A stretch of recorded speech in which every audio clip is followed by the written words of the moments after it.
les gringos. FGS. OP. Yo, salut tout le monde, c'est OP, j'espère que vous allez bien et bienvenue sur ma chaîne YouTube. Avant de commencer ce débrief, on s'abonne à la chaîne et on met la petite cloche pour les notifications. C'est fait, c'est carré, on peut commencer. Débrief, 13e journée de Ligue 1, Bordeaux PSG. Donc, Paris qui s'impose, 2-3. Première mi-temps, très compliqué. Très compliqué, on va souffrir pendant les 25 premières minutes, ça va être compliqué, c'est incompréhensible. Paris en ce moment, les premières mi-temps, les entames de match, c'est tout bonnement dégueulasse.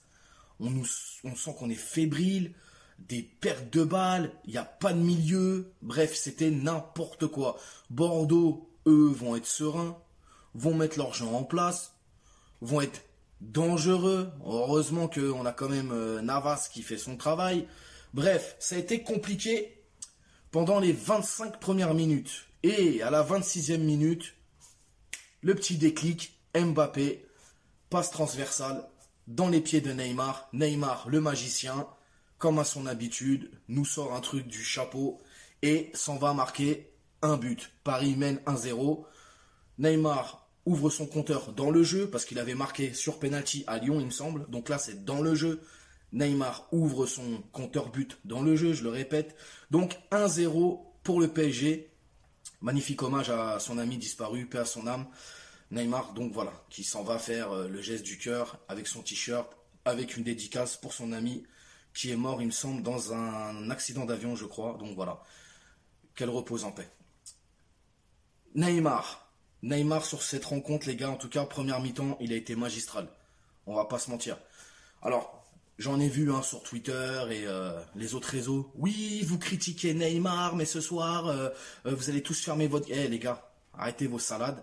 Neymar, quand il est critiqué, c'est qu'il est critiquable. C'est qu'il est dégueulasse. Ça s'arrête là.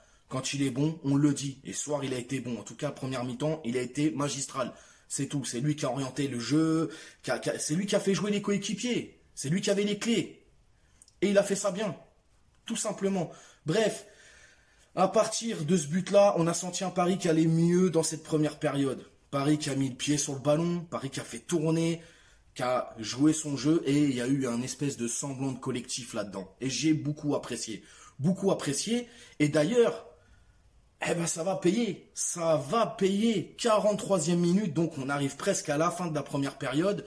43e minute. Encore une fois, la même chose, ça combine, Neymar, Mbappé, petite passe en douceur, Neymar qui récupère et qui s'en va marquer un deuxième but, doublé pour notre cher Neymar.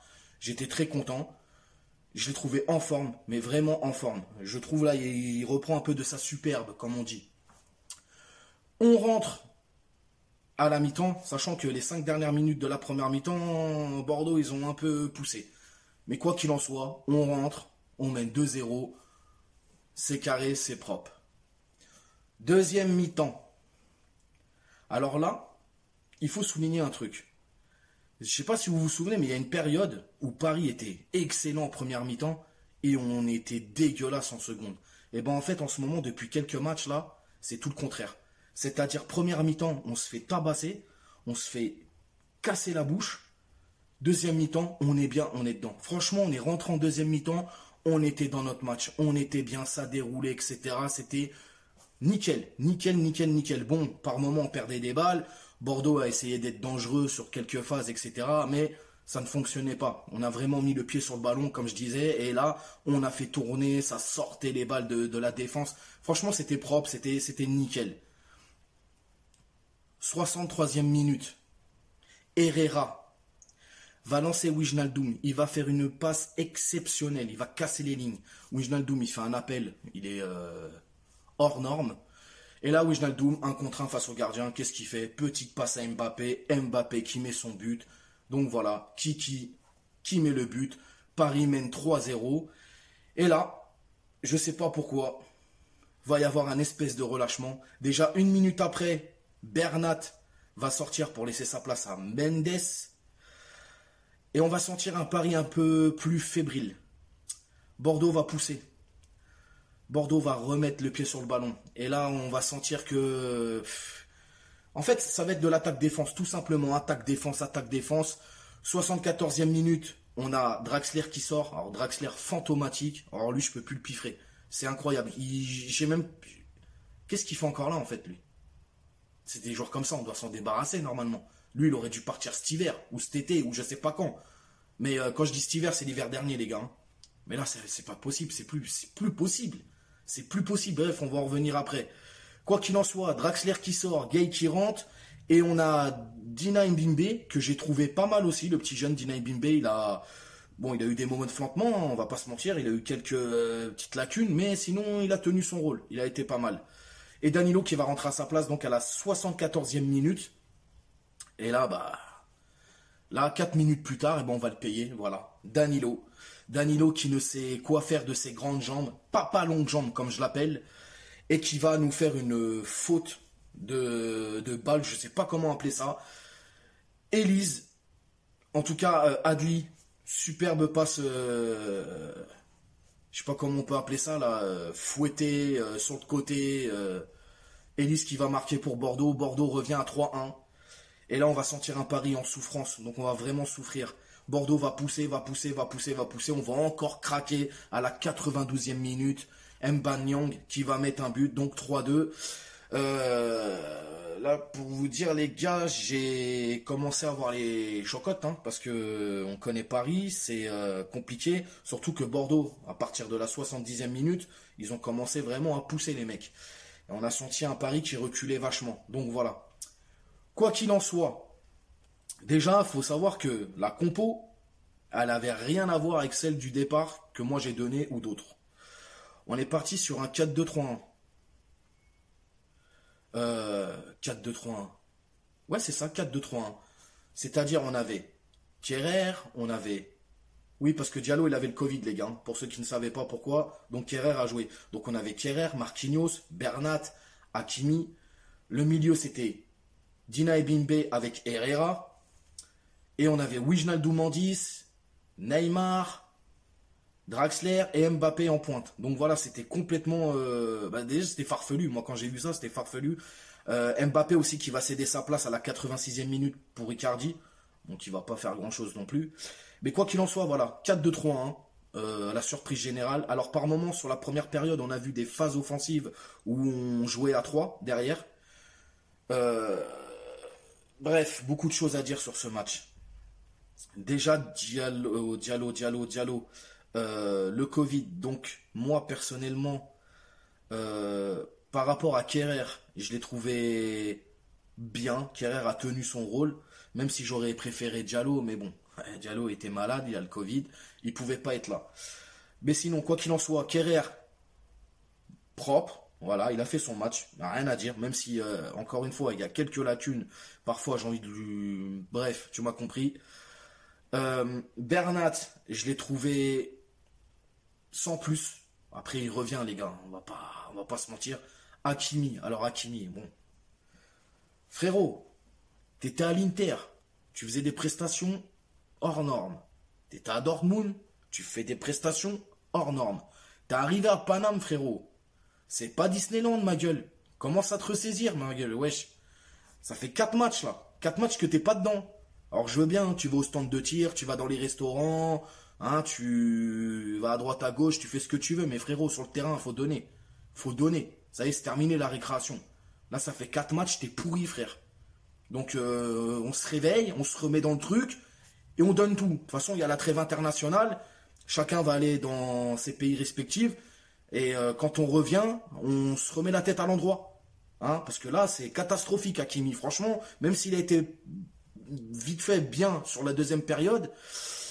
Là, ça fait 4 matchs, il est pas dedans. Donc je sais pas si t'as laissé ta tête au stand de tir ou au restaurant ou je sais pas où tu vas ou à Disneyland. Mais frérot, faut te remettre dans le bain, ma gueule. Vite dans le bain. Draxler. Draxler. Est-ce que faut que j'en parle de Draxler? Non, je vais pas en parler. Il mérite même pas qu'on parle de lui. Draxler, t'es naze, t'es rincé, frérot. Tu vaux plus rien. Nada, zéro. Ça, c'est à la poubelle.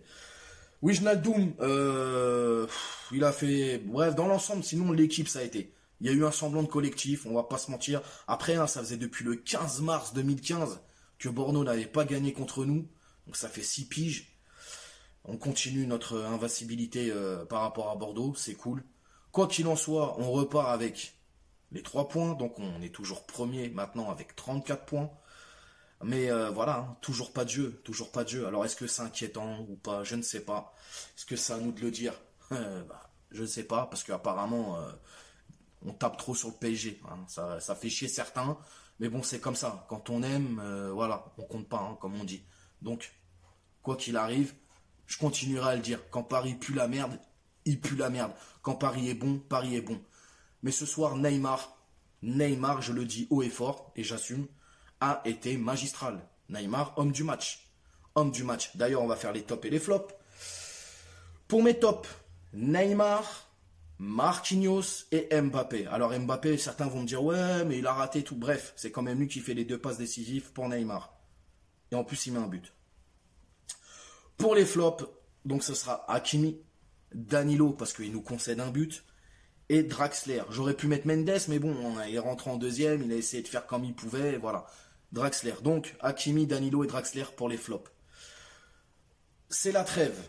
Donc là, on est parti pour 2 semaines sans PSG.